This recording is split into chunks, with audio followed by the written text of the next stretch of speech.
What is useful?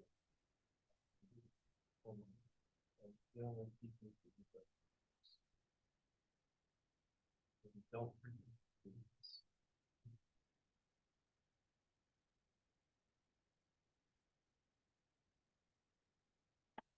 and then next homework I don't know what it's gonna be. It's probably gonna be another bit. It's probably gonna be next week around this time, or maybe Thursday, Friday or something. But just a heads up to look on that. Teams up. Everybody just going to get the daily quiz started, over with. Technically, I have 20 seconds to get class start. Still gonna give you all till 10:04. Okay, technically you have 10 seconds before class starts. So, what are the first 5 terms? The solution of this versus image. When you go to answer, what you think like the first answer, the first ones are 1, 2, 3, 4, 5. Just do a nice little comma, separate the list for what you think the first 5 terms. Okay. That way it's easy to type in.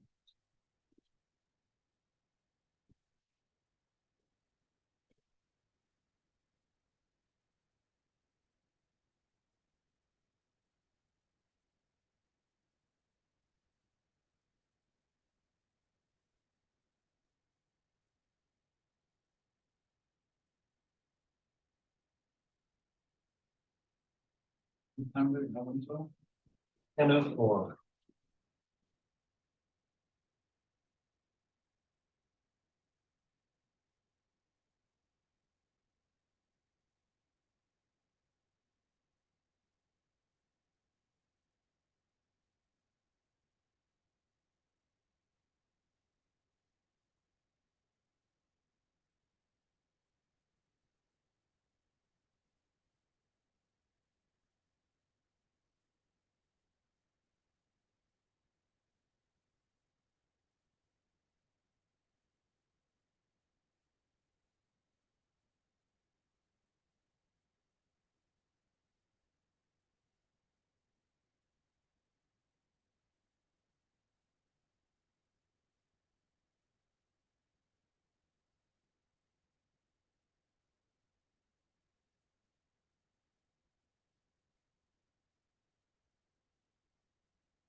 Are they part of the sequence?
Y'all, well, 30 more seconds. You're taking this long, we're doing too much for it.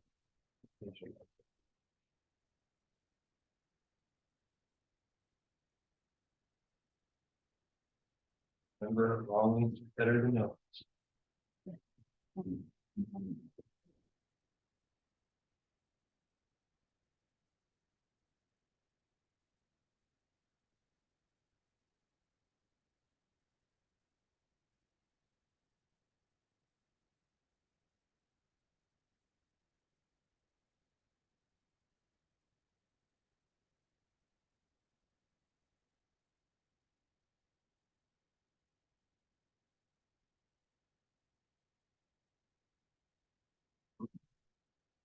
No.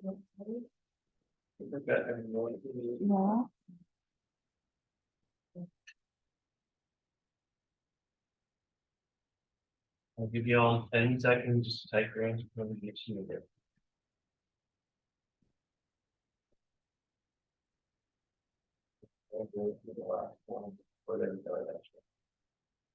All right, gonna lock answers in 5, 4, 3, 2, and 1. So first question, what are the first 3 terms of the sequence? 1, -3. So how many terms do you need to find? 2. Let's 2 more.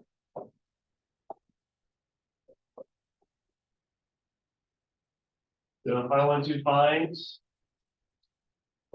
4th term of this sequence, Oh, Lord. It's writing. I'm sorry. Okay, wait.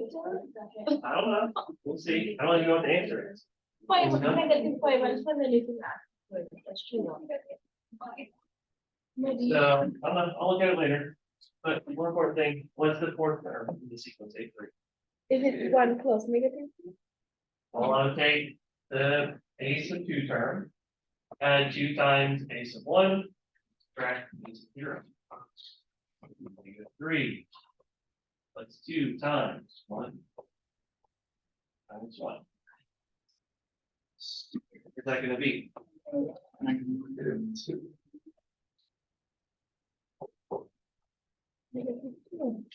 2. -3 plus 2 is -1. -1 minus 1 is -2. What is then the 5th term of this? I'm going to take the previous term to the 4th term. Negative 2. My plus 2 negative. times. Not minus. What is that?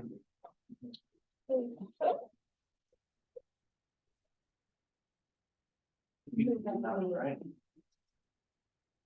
So then the first 5 terms of the sequence is 1, 1, -3, and -2, and -9. Oh, I think you're talking about it's fair, right? If you're doing that much work, that's me, the equal. So the answer there, negative 2, negative 3. I changed the answer. Why did you change your answer? Because it said that much work, that's me. Because how many calculations did you have to do? What kind of folk to me?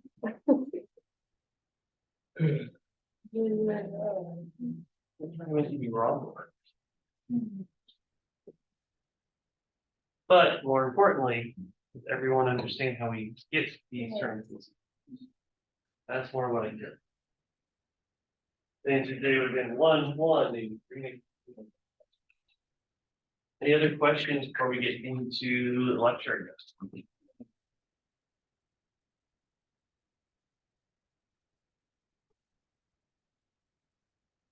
All right. So you were talking about last power of noise.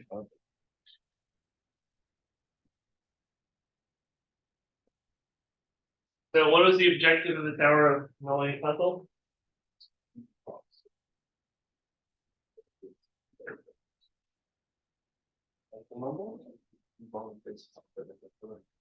So I gotta move all, in this case, 4 discs just to another peg.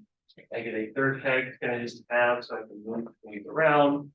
And what was the other additional rule? technically two. Yeah, so anytime I move a peg, I can't put it on top of a smaller peg. And I can only move one disc, or I said peg. I can't put a larger disc on top of a smaller disc. I can only move one disc at a time. Right? We said we were able to determine a recurrence relation, or determining how many moves it's going to take based on the previous. Right? Because if I'm looking about trying to get 4 discs to move over to, let's just say, this middle peg right here, the first thing I need to do is make sure that I take those top 3 discs and move them away to a different peg. So then I can move that bottom peg, that 4th peg over, and then I can move those 3 discs back. So it kind of looks something like this is the right way.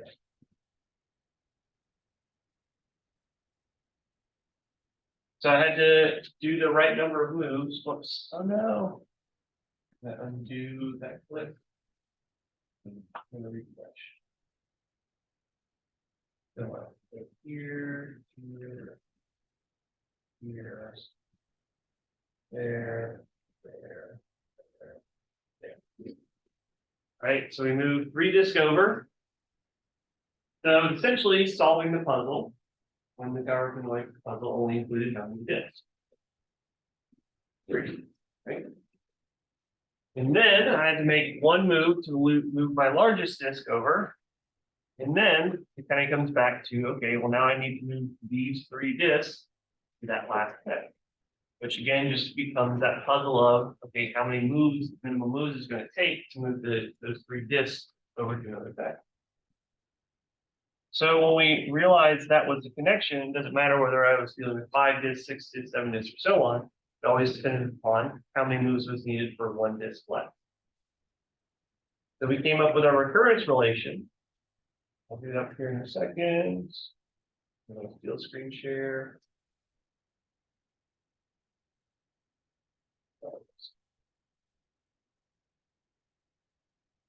We said, okay, well then, to get the total number of minimum moves for n discs, I need to move n minus 1 disc over, move my largest disc, and move the n minus 1 disc back.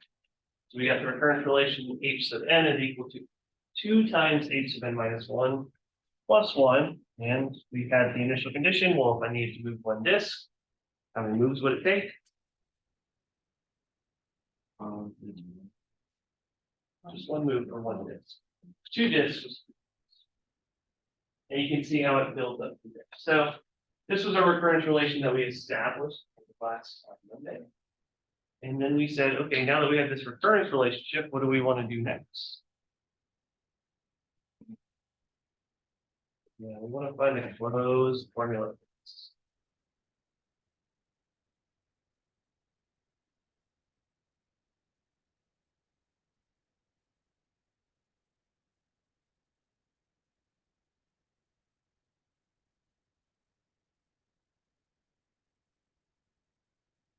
So for this, there's no clever little trick that I can necessarily pull in. There's going to be a combinatorics result that we can have to use. But really, it's just figuring out how is this built, right? What happens when I go from 1 disc, 2 disc, 2 disc, 3 disc, 3 disc, 4 disc? How can I keep relating it back to maybe my initial condition? So, for example, we know for 1 disc, minimum number of moves is going to be 1. Or 2 discs,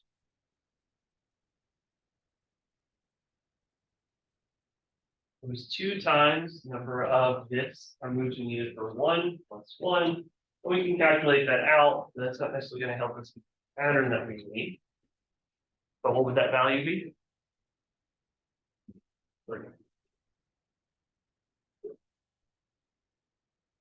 Well, if I was trying to move 3 discs in this puzzle, it'd be 2 times however many discs or however many moves are required for 2 discs. But I had another way that I could write that term H2. I could write it as 2 times H1 plus 1. Let's fill it in here.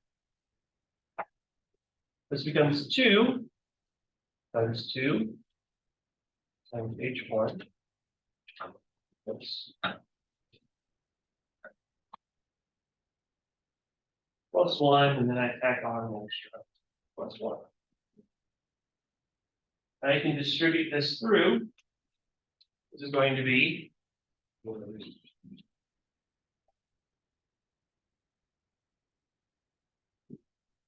you're correct for H1.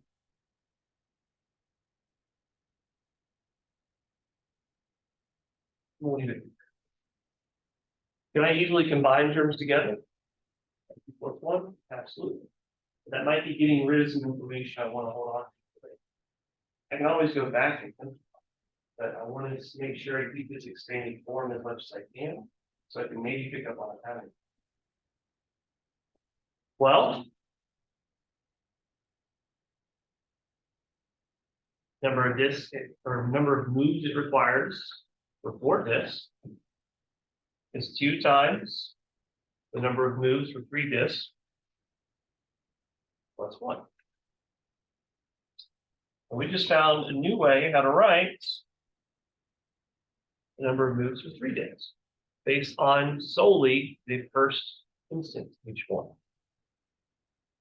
So I can plug that in here. What do I get? 2 times 2 squared H1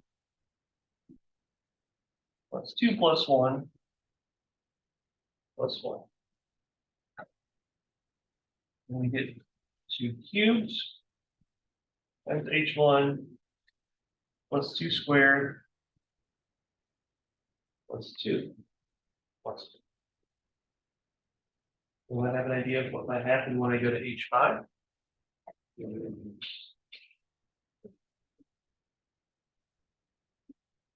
No. So No. plus 1, that's what it is by the definition from the recursive relation, right? But what's it going to look like when I expand this out? The only term is going to involve is H1.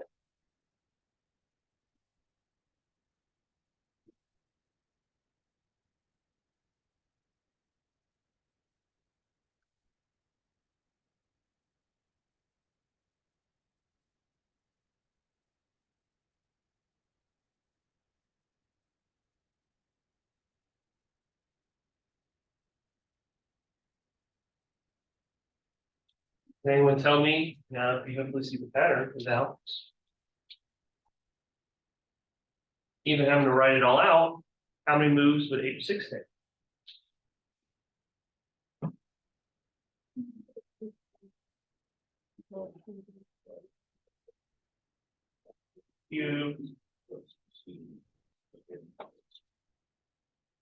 That's 1. And then I can kind of go back and say, oh wait, what was H1?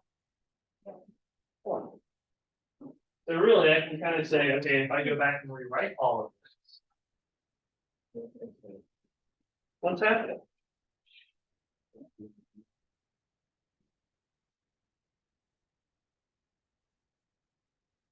Well, it's not H to the end, H7.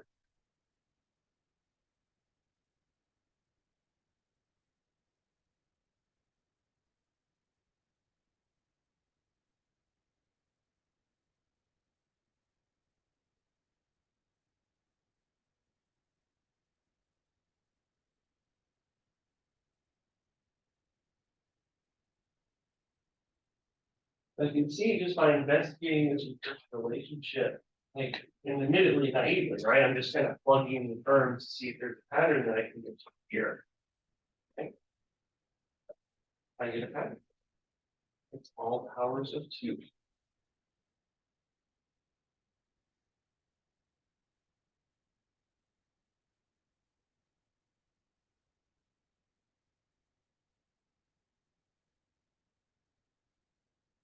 I'm just summing together powers of 2 starting at 0 all the way up to 1 less than the number of discs that I'm trying to do.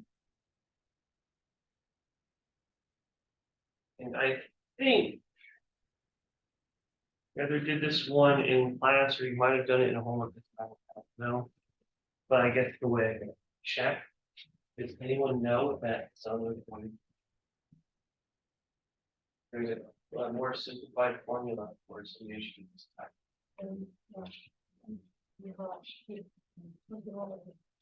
So that was if I was adding squared terms. In this case, I'm not adding squared terms, right? Not I squared. 1, 2 to 9.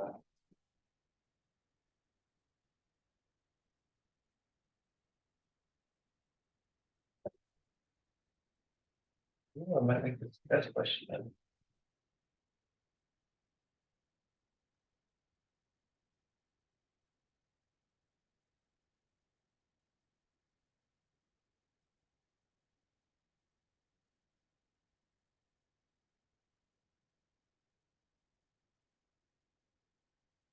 This is the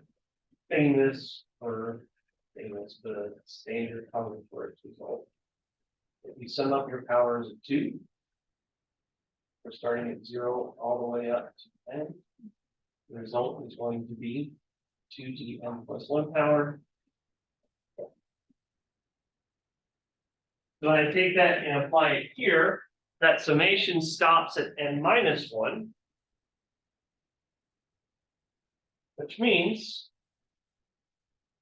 instead of having to think of it as a summation, I can tell you a nice little easy formula.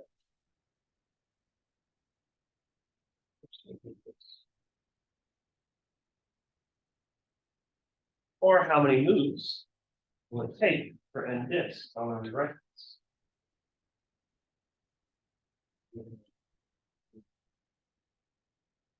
Don't need any H's here. It's not a bad thing. I did kind of leave you on with each one there.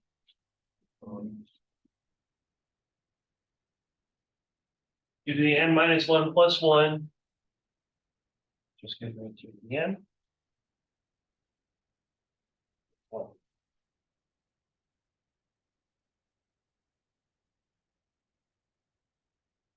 result telling me long my starting index is 0, or my ending index is at.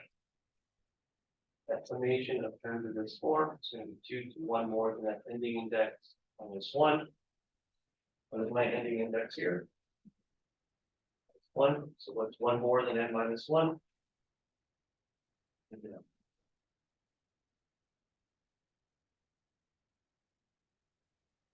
So then the minimum number of moves needed for the power of the noise level, and this we calculated by again.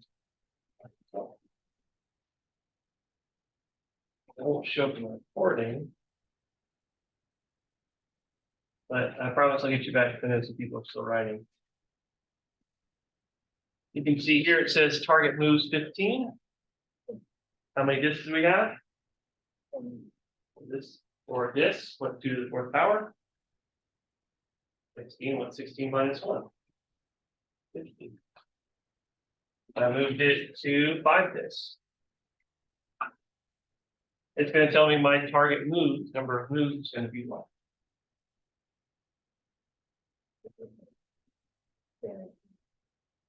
31. 2 to the 5th is 32. 32 minus 1 is 31. The minimum number of moves needed to move those 5 bits over under this instance of the power noise puzzle would be 31. So the kind of sure, I don't think this is the original, but someone then posed, condition of monks in a monastery, they're looking for something to occupy their time. They learn about this puzzle. This might be where the power noise puzzle came from. They have 64 disks to move. 64 golden disks. I think that was just an embellishment of the story. How many moves is it going to take them if they need to move 64 disks?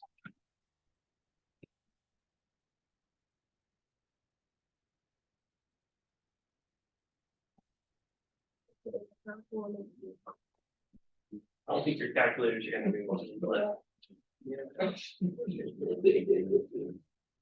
Let's see what Google says.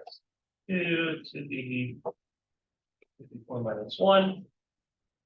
That's what I got. Yeah. Yeah, so let's see, even after that 4, it's well over, I'm going to say well over 18 trillion. Let's just keep it there for simplicity. How long do you think it's gonna take them to check out? But that's the minimum number of moves, right? They don't make a mistake anywhere. I guess. I mean, what are they doing? All they do is just sit there all day.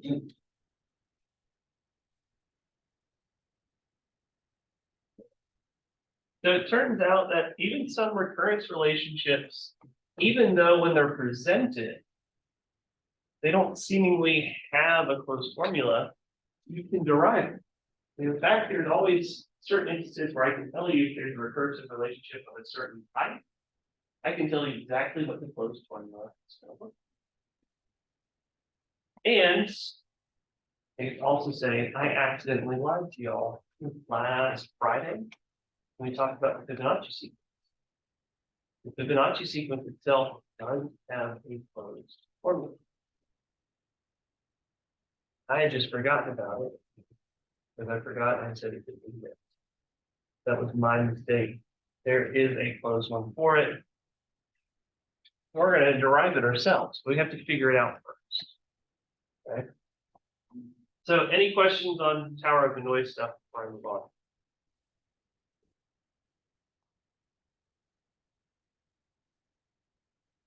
All right.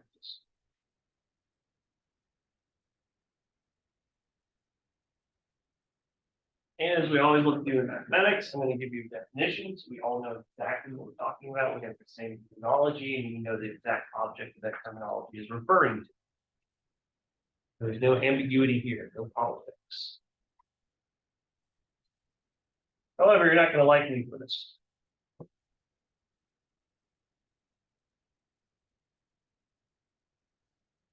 So linear homogeneous recurrence relation of degree k with coefficients.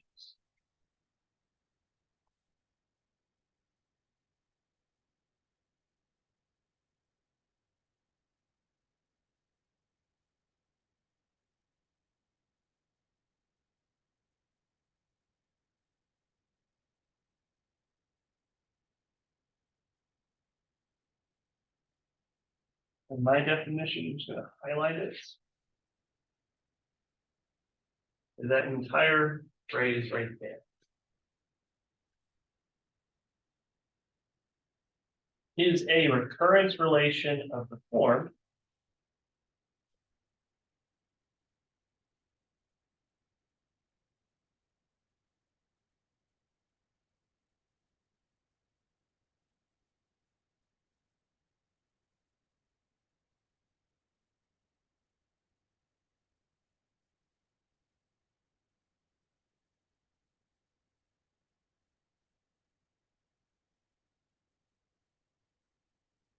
there, C1, C2, all the way to CK are real numbers.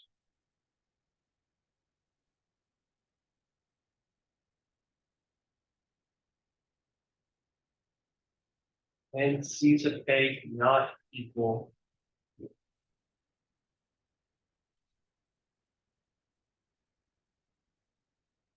The linear homogeneous recurrence relation of degree K with constant coefficients is the recurrence relation of the form, where I see the nth term or the nth plus first term, depending on what the starting index is dependent upon the previous K terms of the sequence.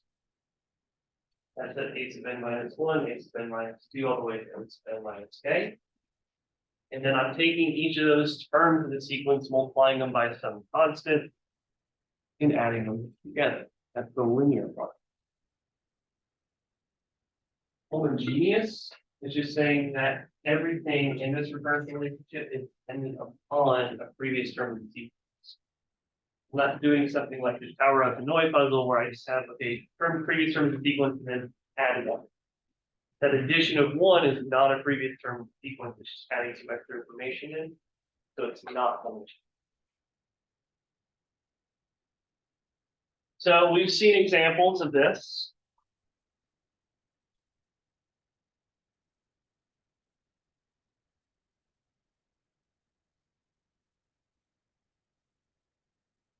That daily quiz recurrence relation. is a linear homogeneous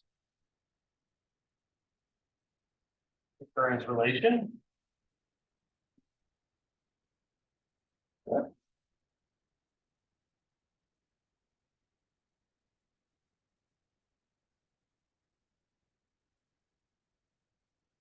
Of degree something, we'll fill it in a second.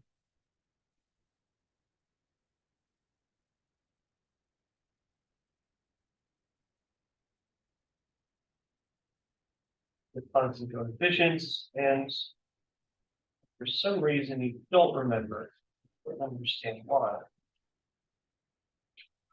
I mean, it only happened 30 minutes ago, right?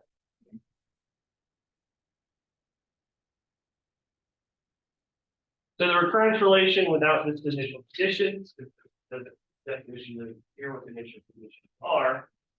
Let's say so then that's one.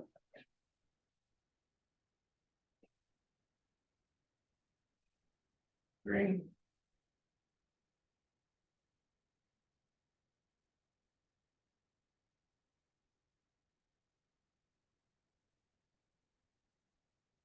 This would be a linear homogeneous recurrence relation of degree one. Would be three. Because that recurrence relation depends on how many previous terms of the sequence.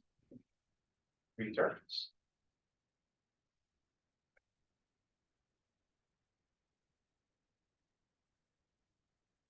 The Fibonacci sequence.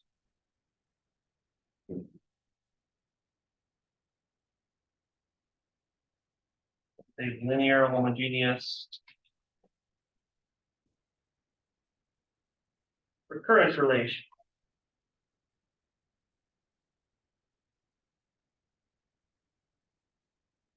Of degree two.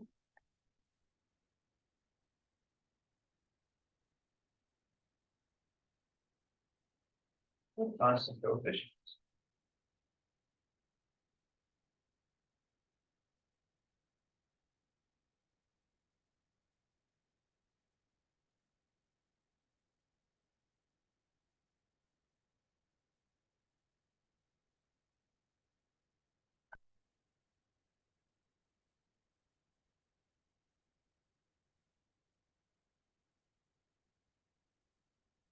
And then just a quick non-example. So something that doesn't fit this was the power up and Molly recurrence relation.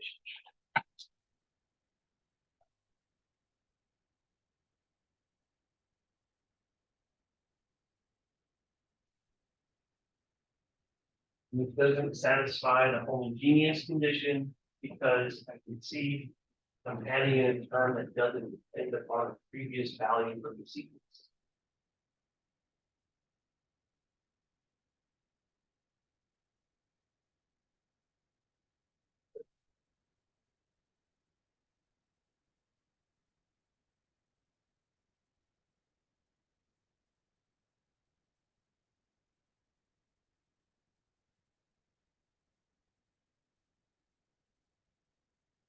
As long as the sequence that we're studying has a recurrence relation of this form, so linear homogeneous recurrence relation of degree k with constant coefficients,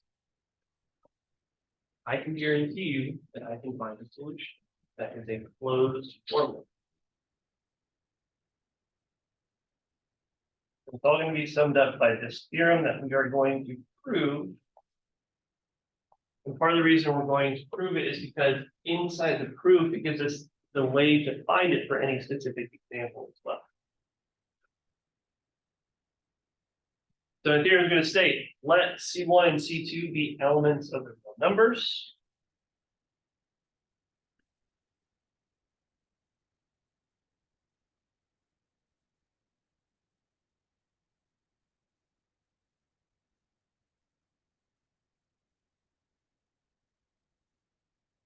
And then we're going to assume that with those two real numbers, the following quadratic equation, r squared minus C1 times r minus C2 equals 0, has two distinct roots.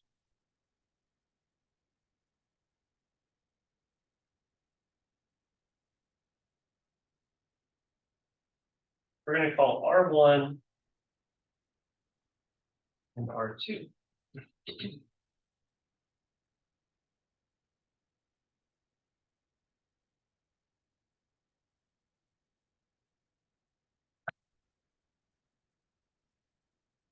Then the sequence. U sub n, that is a solution.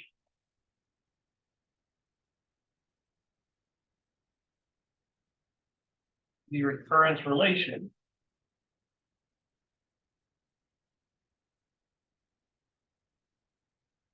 U sub n is equal to C1 n minus 1 plus C2 and A sub n minus 2.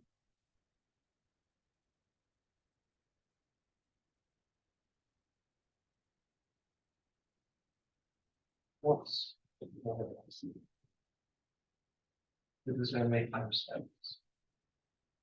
I'm going to give you a second. So the statement should read, then the sequence A sub n is a solution to the recurrence relation. Yes. I need to make that change. This is going to be more grammatically correct.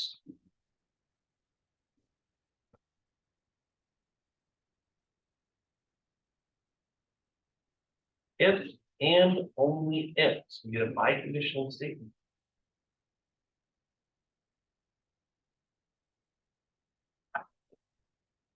A sub n equal to alpha 1 times r to the n plus alpha 2 r2 to the n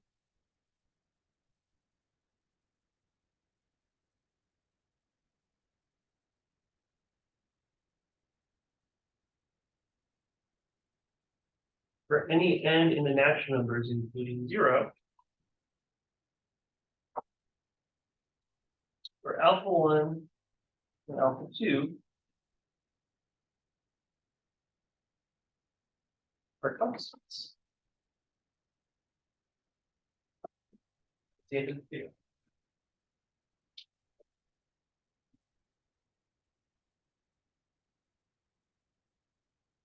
So what this particular theorem states is that as long as I have a linear homogeneous recurrence relation of degree 2 constant coefficient, I'm just using two previous terms as equals to generate the next one. And I know what those coefficients are, C1 and C2. Then I can tell you what the closed formula is going to look like. I have to figure out what those constants are, alpha 1 and alpha 2, but I'm going to show that they exist.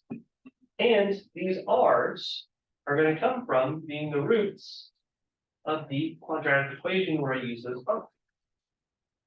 R squared minus C1 times R and C2.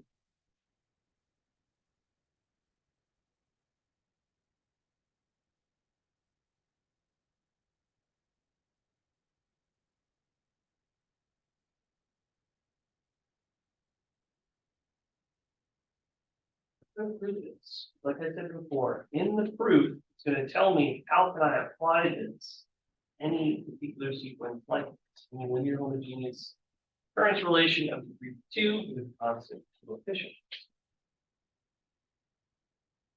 Well, let's just going to start with a little preamble.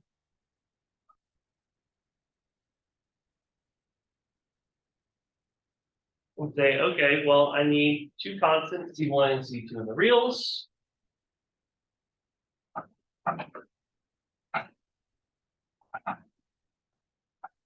Let that quadratic equation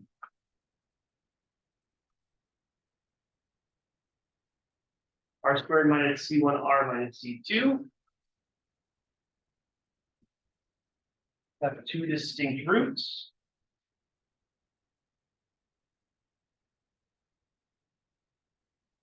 R1 and R2.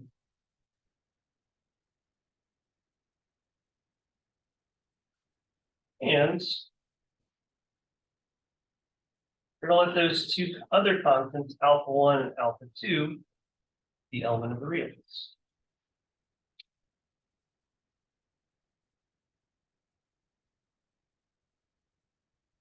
The first thing we're going to do is we're going to show that this particular closed formula satisfies that recurrence relation.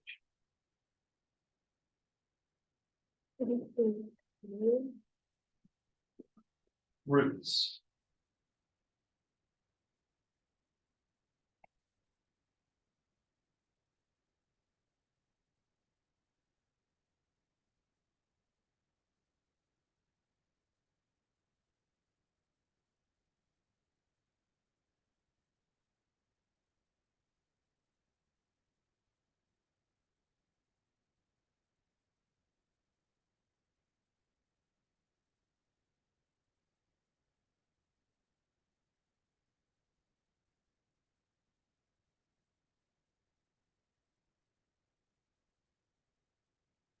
Essentially, what we're saying is that this is a true closed formula for this sequence.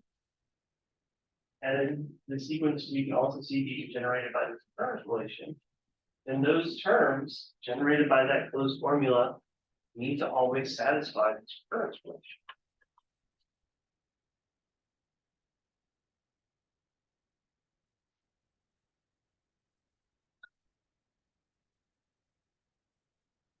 I have to make one observation first before I can start digging into the recurrence relation. We're going to see where it comes up. But since R1 and R2 are roots of that quadratic equation, R squared minus C1R minus C2 is equal to 0, then I know some specific information about it. If I plug R1 into that quadratic equation, it should be equal to what?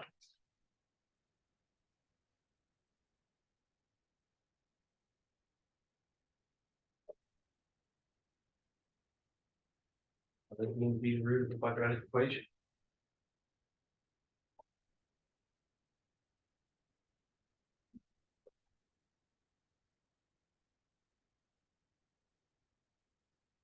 Value that makes it 0. The solution. But when that quadratic equation is equal to 0. So I know if I plug in R1 squared, subtract C1 times R1 minus C2, that should be equal to 0.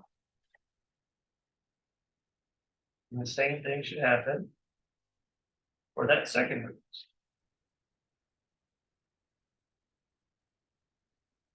And it needs to be a root, or a 0 of the quadratic equation.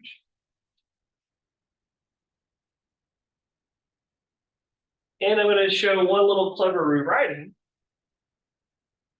I'm actually going to need is I can move that C1, R1, and C2 terms, and then C1, R2, and C2 terms to the right-hand side, and it's going to give me this relationship. The first root squared is equal to C1 times R1 plus C2. The second root squared will have to be equal to C1 times R2 plus C2.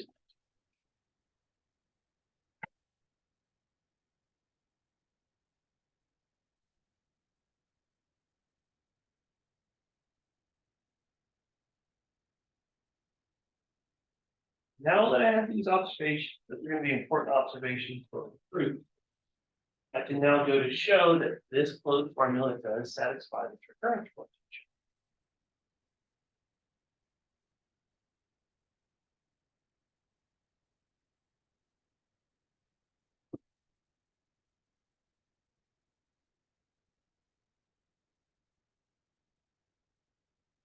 My goal is to start with C1 times previous term in the sequence plus C2 times the second to last term in the sequence. I only show that this is going to have to be equal to n. However, the only thing I want to use is that closed formula that we define up here. It's some constant alpha 1 times that first root raised to the n power. That's going to determine the case of n term.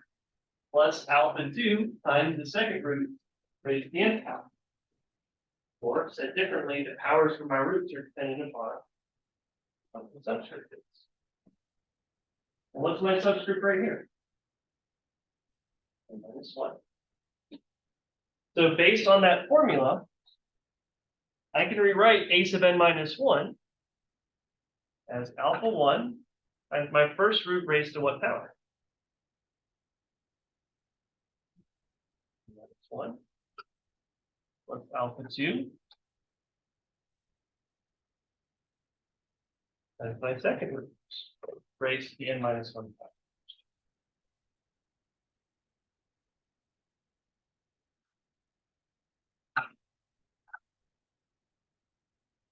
And then a similar story is going to happen for a sub n minus 2. How can I rewrite that using my closed formula?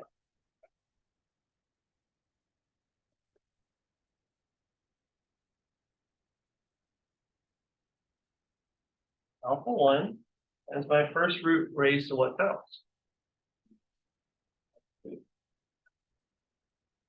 What's alpha 2 with my second root also raised to what?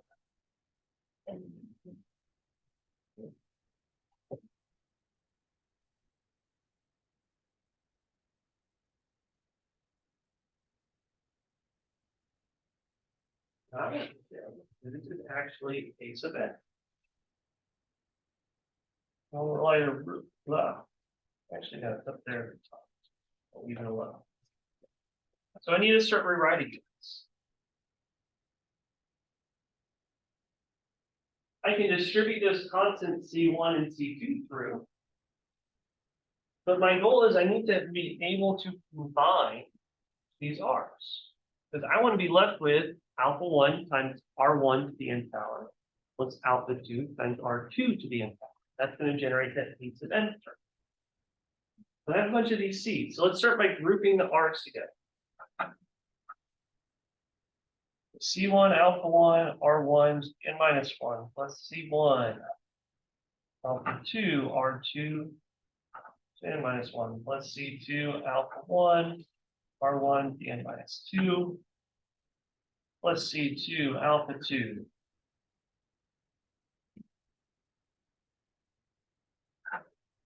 R2 to the n minus 2. All I did was just distribute those C.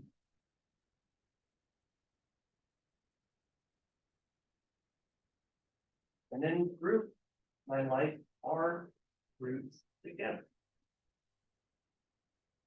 There's only two terms of this expression that we see here that actually deal with R1.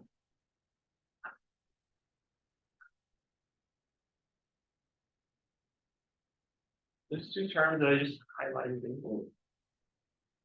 What are some common terms that I can factor out from both of those two parts of that expression? Alpha 1, and then also what else? And I can't factor out alpha 2, neither of them include an alpha 2 term. Oh, in blue. In blue. How many R1s can I pull out?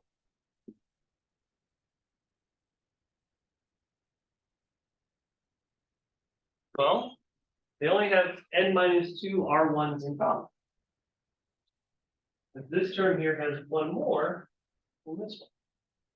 So I can factor out the lower number of the two terms, and then I just got to figure out what am I going to be left.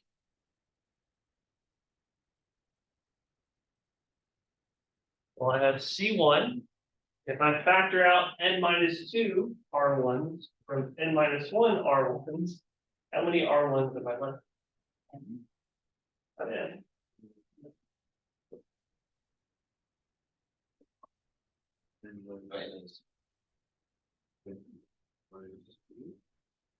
Plus one. If I have n minus 1 terms and I've removed n minus 2 of them, how many am I left?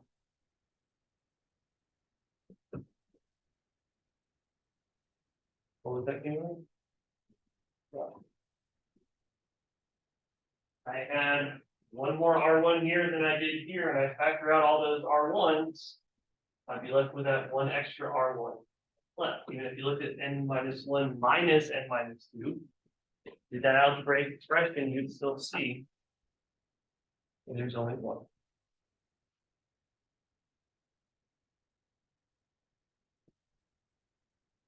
When I factor out those common terms, I'm left with out one times R1 to the n minus 2.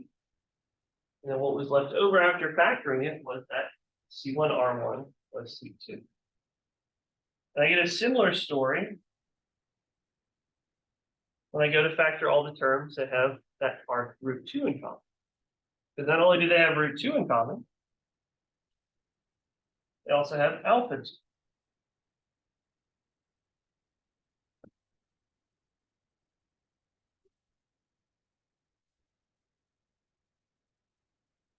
But wait a second. How are we able to rewrite C1 R1 plus C2 and C1 R2 plus? They're both equal to what respect? R1 squared and R2 squared.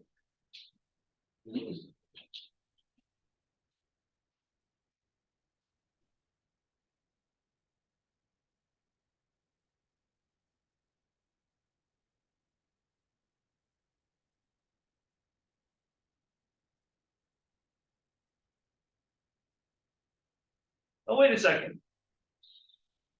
I have n minus 2 R1s here. I'm multiplying it by another 2 R1s. How many R1s do I have in total? I'll have n. When I multiply out all those R2s, how many R2s will I have in total? I'll have n.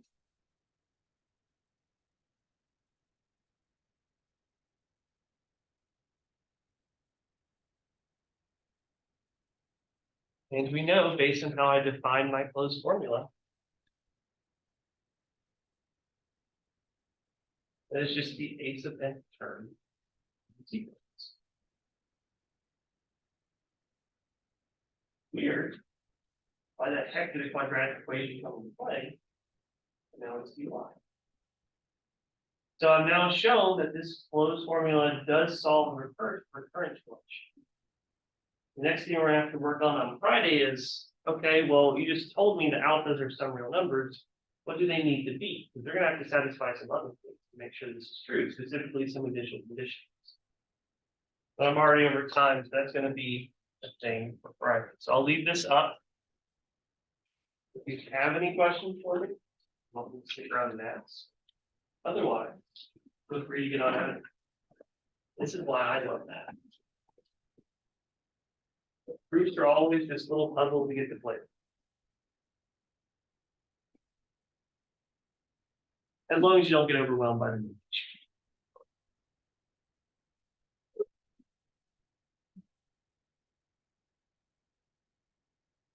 Thank you. How are the wisdom teeth feeling, Ryan? Yeah.